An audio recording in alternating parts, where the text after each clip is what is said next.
देखिए, अब आज हम आपके लिए लेके आए हैं सामाजिक विज्ञान के कुछ महत्वपूर्ण क्वेश्चन जो सीबीएसई बोर्ड में हमेशा ही पूछे जाते हैं। और वो भी कौन से 5 नंबर और 3 नंबर के कुछ क्वेश्चन लेके आए हैं जो आपके सीबीएसई बोर्ड में पूछे गए हैं। चलिए स्टार्ट करते हैं। सबसे पहला, प्रस्तावित रॉलेट एक्ट। जो रॉलेट एक्ट था, रॉलेट एक्ट 1919 के विरुद्ध सत्याग्रह क्या था। अब इसके बारे में पूछ लिया जाए कि रॉलेट एक्ट क्या होता है, इसके विरोध में कौन सा आंदोलन चलाया जाता है, ये सब का मतलब एक ही होता है। देखिए, रॉलेट एक्ट के विरोध में जो सत्याग्रह था वो क्यों था, तो सबसे पहले हम क्या करेंगे, रॉलेट एक्ट क्या होता है इसके बारे में।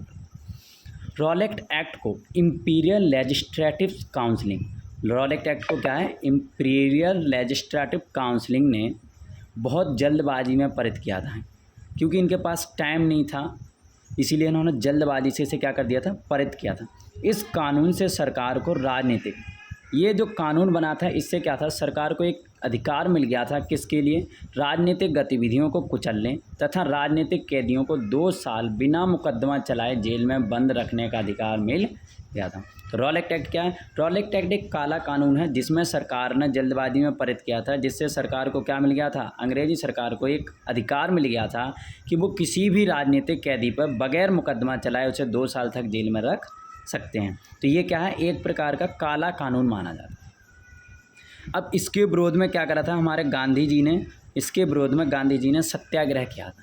तो अब सत्याग्रह क्या, तो गांधी जी इस प्रकार के अन्यायपूर्ण, गांधी जी रॉलेट एक्ट जैसे अन्यायपूर्ण कानून के खिलाफ अहिंसक ढंग से, अहिंसक ढंग मतलब जिसमें किसी प्रकार की मारपीट ना हो, उस ढंग से नागरिक अवज्ञा चाहते थे। नागरिक अवज्ञा यानी लोगों की अवज्ञा चाहते थे कि वो अपनी सत्य को पहचान के इनको सत्य का ज्ञात कराएं। सत्याग्रह की शुरुआत 6 अप्रैल 1919 को हुई थी। सत्याग्रह की शुरुआत कब हुई थी, 6 अप्रैल 1919 को। कैसे की थी, तो सत्याग्रह की शुरुआत 6 अप्रैल 1919 को हड़तालों के साथ शुरू की थी। जगह जगह पर लोगों ने रॉलेट एक्ट के विरोध में हड़तालें शुरू कर दी थी, विरोध के लिए वो हड़तालें शुरू कर दी। विभिन्न शहरों में रैलियों का आयोजन किया गया, दुकानें बंद हो गईं, लोगों ने अपनी नौकरियां छोड़ दी। देखो, रेलवे वर्कशॉप कामगार हड़ताल पर चले गए, जिसकी वजह से सारा काम वाम भी क्या होने लगा, ठप हो गया। तो रॉलेट एक्ट के विरोध में गांधी जी ने सत्याग्रह किया था। सत्याग्रह था सत्य के लिए अवज्ञा करना, अर्थात सत्य के लिए हमें लड़ाई करना, सत्य के लिए, वो भी कौन सी, अहिंसक ढंग से लड़ना। ये एक्शन हमने लिया है। वो क्या कहते हैं, लोकतांत्रिक सरकारें अन्य सरकार की सरकारों से बेहतर क्यों हैं। अब इसका क्वेश्चन दूसरा भी बन सकता है, लोकतंत्र शासन व्यवस्था बेहतर क्यों है, लोकतंत्र शासन व्यवस्था को आप बेहतर क्यों मानते हैं, लोकतंत्र सरकार की कोई विशेषताओं का वर्णन करें। तो अगर ये ऐसा कोई रिलेटेड क्वेश्चन आता है तो आप उस क्वेश्चन को इस प्रकार से लिखेंगे। सबसे पहले हम क्या समझेंगे, लोकतंत्र क्या है। तो लोकतंत्र में प्रतिनिधियों का चुनाव, लोकतंत्र क्या है, लोकतंत्र में जो प्रतिनिधि होते हैं उनका चुनाव किसके द्वारा किया जाता है, जनता द्वारा किया जाता है। अर्थात ये पूर्ण रूप से क्या होता है, लोकतंत्र में लोगों का शासन होता है। किसका होता है, लोगों का शासन होता है। इसीलिए अब्राहम लिंकन ने कहा है कि लोकतंत्र लोगों के लिए लोगों द्वारा चुने हुए प्रतिनिधियों का शासन है। चलो आगे बढ़ते हैं। अब लोकतंत्र की कुछ विशेषताएं। लोकतांत्रिक सरकार का अपना औपचारिक संविधान होता है। जितनी भी लोकतांत्रिक सरकारें हैं, जिन जिन देशों में लोकतांत्रिक सरकारें हैं, उनका अपना एक क्या है, औपचारिक यानी लिखित संविधान है। और वो भी कैसा, जिसमें जनता के प्रति संविधान की क्या होगी, जवाबदेही होगी। जबकि चाहे तानाशाही हो या एकल शासन व्यवस्था, उसके अंदर इस प्रकार का कोई संविधान का प्रावधान नहीं होता। लोकतंत्र की दूसरी विशेषता क्या है, लोकतांत्रिक सरकारें नियमित चुनाव कराती हैं। लोकतंत्र की सरकारें होती हैं वो रेगुलरली क्या करती हैं, चुनाव कराती हैं। और वो भी कैसे चुनाव कराती हैं, निष्पक्ष चुनाव करवाती हैं। जबकि दूसरे प्रकार की सरकारें ऐसे कोई निष्पक्ष चुनाव नहीं करवाती। तीसरी, इनमें राजनीतिक दल होते हैं। अब लोकतंत्र के अंदर क्या होते हैं, राजनीतिक दल होते हैं, क्योंकि पब्लिक के पास अपना एक वो होता है, गलती सुधारने का मौका होता है। अगर धोखे से किसी गलत व्यक्ति को अगर वो एक बार चुन लेते हैं तो अगली बार चुनाव में वो उसको हटा भी सकते हैं। तो लोकतंत्र के अंदर क्या होते हैं, राजनीतिक दल होते हैं। लोकतंत्र में राजनीतिक दल होते हैं जो अलग अलग पार्टियों से चुनाव में प्रतिनिधि अपने खड़े करते हैं। जबकि अन्य प्रकार की सरकारों में कोई राजनीतिक दल नहीं होते, वो एक ही दल होता है। अगर राजाशाही होगा तो राजा अपने हिसाब से ही राजा बना रहेगा। चौथा पॉइंट आता है आपका, इसमें नागरिकों को 6 मौलिक अधिकार प्राप्त होते हैं। देखो, लोकतंत्र शासन व्यवस्था क्या करती है, आपको 6 फंडामेंटल यानी कि मौलिक अधिकार देती है, जो जन्म से हर एक व्यक्ति और नागरिक को प्राप्त होते हैं। और 7वां मौलिक अधिकार आपको 18 साल के बाद मिलता है। जब आप 18 साल के हो जाते हैं तो आपको वोट देने का अधिकार भी प्राप्त हो जाता है। 5वां, लोकतांत्रिक सरकारें सामाजिक विभिन्नताओं के सामंजस्य। अब लोकतंत्र सरकार क्या है? लोकतंत्र सरकार लोगों की सरकार है। इसके अंदर अगर कोई झगड़ा होती है, कोई लड़ाई मड़ाई होती है, समाज में किसी प्रकार की विविधता होती है, तो उन विविधताओं के बीच में तालमेल बिठाना और उन सबको आपस में भाईचारे के साथ लाने का काम भी लोकतंत्र सरकार बाकी सरकारों से बेटर करती है। जबकि अन्य सरकारें क्या करती हैं? किसी एक धर्म या जाति को बढ़ावा देती हैं, जिससे इस प्रकार की विविधताएं और बढ़ जाती हैं। लोकतांत्रिक शासन व्यवस्था में सरकार का जनता के प्रति जवाबदेही होती है। लोकतंत्र शासन व्यवस्था में जनता के प्रति सरकार का जवाबदेही होता है। अब देखिए, अगर आप इस प्रकार से, जिस प्रकार से मैंने आपका ये आंसर लिखा, अगर आप इस प्रकार से लिखते हैं तो इसमें आपको 5 के 5 नंबर मिल जाएंगे। 3 हम लेके आए, सत्याग्रह का विचार आज भी प्रासंगिक है, इस पर अपनी राय दी। वो कहते हैं सत्याग्रह। अब सत्याग्रह अभी हमने चर्चा की थी पहले क्वेश्चन में। तो सत्याग्रह क्या है? सत्य की बात है, सत्य की शक्ति को पहचानना ही सत्याग्रह है।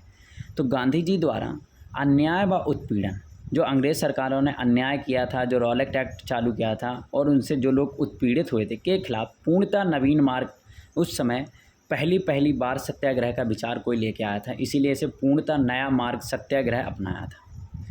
शक्ति पर आग्रह, इसमें अन्याय व उत्पीड़न के खिलाफ शारीरिक बल की जगह। अब देखो, सत्याग्रह क्या है? सत्याग्रह वो था कि अगर कोई व्यक्ति आपके ऊपर शक्ति से, बल से अगर आपसे लड़ रहा है, तो आपको उसके खिलाफ क्या करना है? शारीरिक बल की जगह अहिंसा की शक्ति और उसके प्रयोग पर बल देना है। यानी आपको उसके खिलाफ कोई शारीरिक बल नहीं देना है, यानी आपको लड़ाई झगड़ा नहीं करना है, बस आपको उसका सिंपल विरोध करना है।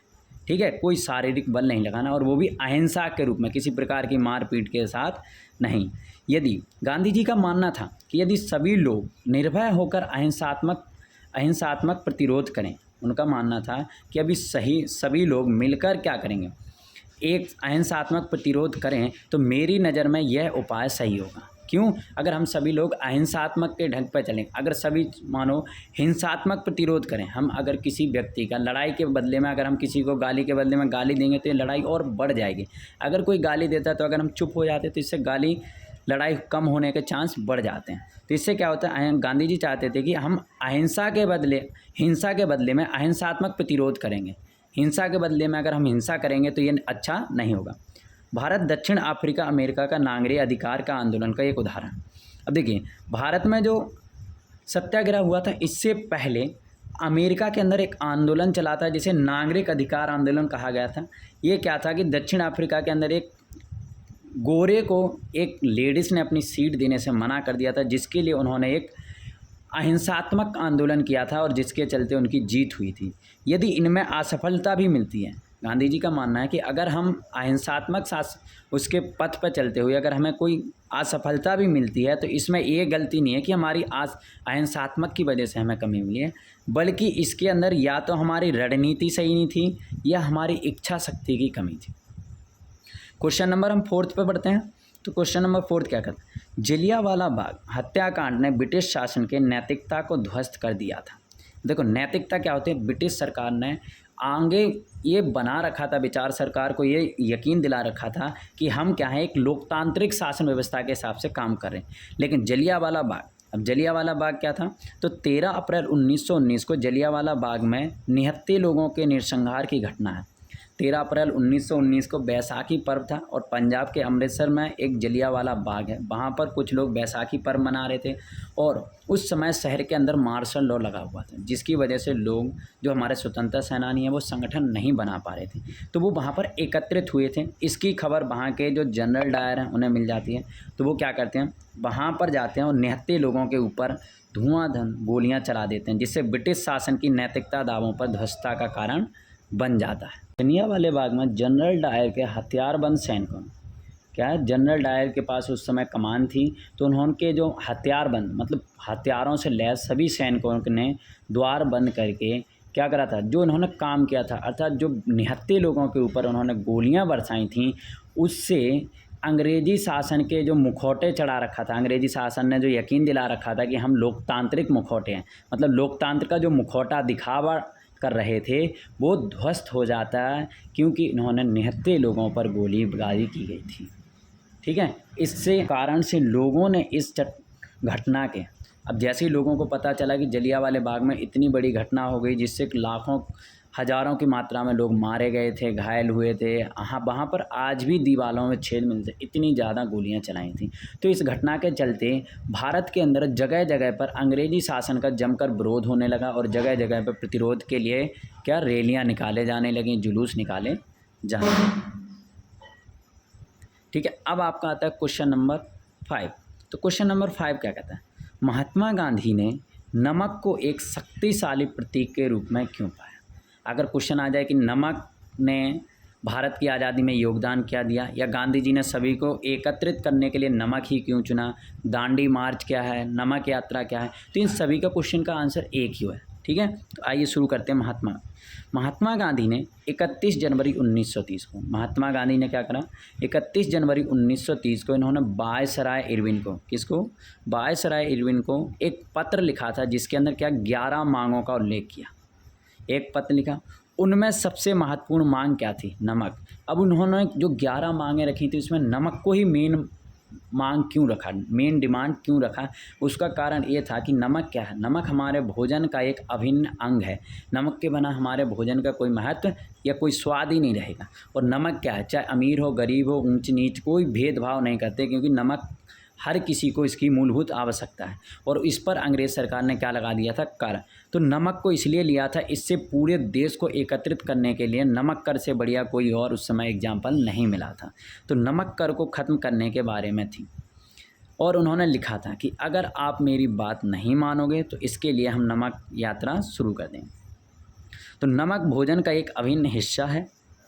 इरविन झुकने को तैयार नहीं था। इरविन क्या है, इरविन भी वहीं से आया था जहाँ पर पहले हमारे महात्मा गांधी ने पढ़ाई की थी। तो इरविन महात्मा गांधी के सामने झुकने को तैयार नहीं था। वो कहता कि मैं जहाँ पर जिस देश के ऊपर हमने कब्जा कर रखा है उस देश के एक व्यक्ति की मैं बात नहीं मान सकता। तो इरविन क्या था, झुकने को तैयार नहीं था। अतः गांधी जी ने प्रसिद्ध नमक यात्रा प्रारंभ कर दी। और गांधी जी की जो नमक यात्रा थी वो कहाँ से थी, गांधी जी का आश्रम जो साबरमती आश्रम से दांडी, जो कि गुजरात के कच्छ इलाके के पास पड़ती है, तो साबरमती आश्रम से दांडी तक 240 किलोमीटर दूरी थी। और इसे गांधी जी ने 74 दिनों में पूरी की थी। यानी एक दिन में गांधी जी 10 मील चला करते थे। और जहाँ जहाँ गांधी जी ठहरते थे वहाँ वहाँ लोगों को इसके बारे में बताते थे, जिससे गांधी जी ने ये जो यात्रा है वो अपने 74 साथियों के साथ शुरू की थी। और जब गांधी जी दांडी पर पहुँचते हैं तो वहाँ हज़ारों की मात्रा में भीड़ होती है। ठीक है। और गांधी जी 6 अप्रैल 1930 को, गांधी जी 6 अप्रैल 1930 को दांडी पहुँचे और नमक बनाना शुरू कर दिया। और इसी को कहते हैं नमक कानून तोड़ना, नमक उल्लंघन करना, दांडी मार्च, ये सभी आपके इसी के अंदर आते हैं। एक और महत्वपूर्ण क्वेश्चन है वो आपका क्वेश्चन नंबर 6। क्या कहता है, सविनय अवज्ञा आंदोलन और असहयोग आंदोलन में भिन्नता। तो एक तो इन दोनों के बारे में आपको पता चली जाएगा, दूसरा इन दोनों के बीच में क्या होता है, अंतर, डिफरेंस पूछा गया। भिन्नता पूछी गई तो भिन्नता, अगर पूछा जाए सविनय अवज्ञा आंदोलन इससे अलग कैसे था, भिन्न कैसे था, आप किसको अच्छा मानते हो, तो ये दोनों आपको लिखना ही होंगे। ठीक है। तो चलो स्टार्ट करते हैं। तो सबसे पहले हम असहयोग आंदोलन के बारे में पढ़ते हैं कि असहयोग आंदोलन क्या था, क्योंकि हमें इन दोनों के बीच में डिफरेंस कंपेयर करना है। तो लोगों से सरकार का सहयोग ना करने को कहा गया। तो असहयोग आंदोलन क्या था, असहयोग का आंदोलन का मतलब था कि हमें सरकार का बिल्कुल सहयोग नहीं करना। गांधी जी ने जो अपनी पुस्तक लिखी थी द हिंद स्वराज, उसमें गांधी जी ने लिखा था कि अंग्रेजियों ने जो शासन भारत के ऊपर कायम करा है वो हमारी सहयोग से करा। जिस दिन हम इनका असहयोग कर देंगे, यानी हम इनका सहयोग ही नहीं करेंगे, तो ये अपने आप यहाँ से भाग जाएंगे। तो सबसे पहले असहयोग का मेन मुद्दा क्या था कि अंग्रेज़ों का सहयोग नहीं करना, अंग्रेज़ों का सहयोग नहीं करना। दूसरा, विदेशी वस्तुओं का बहिष्कार किया गया।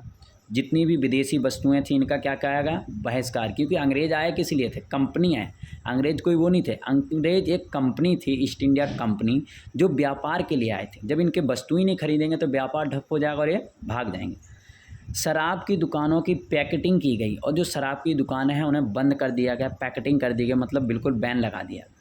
विदेशी कपड़ों की होली जलाई। और जो विदेशों से कपड़े आते थे, विदेशों से कपड़ा वैसे कोई नहीं है, हमारे देश से ही जो रेशा ले जाते थे उससे ही बढ़िया कपड़ा बना के सस्ते में बना के हमें बेच देते थे महंगे में, हमसे कमाई। तो हमने क्या करा, विदेशी कपड़ों की क्या कर दी थी, होली जलाई। विद्यार्थियों ने स्कूल और कॉलेजों को छोड़ दिया। वकीलों ने मुकदमा लड़ने से बंद कर दिया। और ये क्या है, ईस्ट इंडिया कंपनी, अंग्रेज़ क्या थे, अंग्रेज़ ईस्ट इंडिया कंपनी के नौकर थे। तो ईस्ट इंडिया कंपनी व्यापारिक कंपनी थी, तो इसके जो क्या करा था कि जो विदेशी व्यापार है, विदेशी मालों की खरीद और बिक्री लोगों ने बंद कर दी गई थी, जिससे असहयोग आंदोलन के चलते ही ईस्ट इंडिया कंपनी की जितने भी माल होता था, जितने भी उनकी वस्तुओं की बिक्री होती थी, वो आधे से ज़्यादा गिर गई थी और इसके चलते ईस्ट इंडिया कंपनी बहुत ज़्यादा परेशानी हो गई थी। अब आता अपना दूसरा सविनय अवज्ञा आंदोलन। तो देखो सविनय अवज्ञा आंदोलन पता है क्या, लोगों से औपनिवेशिक कानूनों का उल्लंघन करने के लिए कहा गया। तो ये क्या था, ये अपना शांतिपूर्वक सहयोग नहीं करना, अगर उन्होंने बोला तो बहिष्कार करो। ये क्या था, कानूनों को तोड़ने के लिए बनाया था कि सविनय अवज्ञा आंदोलन मतलब विनम्रता के साथ कानूनों को तोड़ना, लोगों से औपचारिक कानून का उल्लंघन करने के लिए आह्वान किया। क्या कहा था, गांधी जी ने कहा था कि ऐसे कानून जो अच्छे नहीं हैं या जो हमारे लिए सही नहीं हैं, तो उनका हम उल्लंघन करें, आह्वान करें, तोड़ने के लिए लोगों को एकत्रित लाएं कि ये गलत है। जैसे कि नमक कर लगा दिया गया था, रॉलेट एक्ट, ये क्या है, गलत है, ये सही नहीं है, औपचारिक कानून है। तो इन्हें तोड़ने के लिए जनता को आह्वान किया था कि आप आओ और इनका विरोध करो। दूसरा, देशवासियों ने नमक कानून तोड़ा, जैसे नमक कानून अभी मैंने बताया। फिर किसानों ने लगान और चौकीदार कर चुकाने से मना कर दिया। अब किसानों ने क्या करा, किसानों के ऊपर भारी भरकम कर लगाया। तो चौकीदारी कर क्या होता है कि जहाँ पर चौकी होती है वहाँ से गुजरने आने जाने का टैक्स लगता है, तो इस चौकीदारी कर को भी इन्होंने क्या कर दिया था, देने से मना कर दिया था। गाँव में तैनात कर्मचारी इस्तीफा। अब अंग्रेज़ों ने क्या करा था, गांव के लोगों को ही सेना में भर्ती करा था, जो अच्छे खाते पीते घर के थे, जिन्हें लगता था कि हाँ ये लड़ सकते हैं, तो उन्हें सेना के कर्मचारी बना रखा था। तो उन्होंने क्या कर दिया था, इनकी नौकरी को ठुकरा के इस्तीफा दे दिया था। जंगलों में रहने वाले लोगों ने वन कानूनों का उल्लंघन करने लगे, और जितने भी लोग जंगल में रहते थे उन्होंने क्या करा, वन कानून थे उनका उल्लंघन करना शुरू कर दिया। ये वो क्वेश्चन हैं जो आपके CBSE बोर्ड में आएंगे ही आएंगे। तो प्लीज़ अगर आपको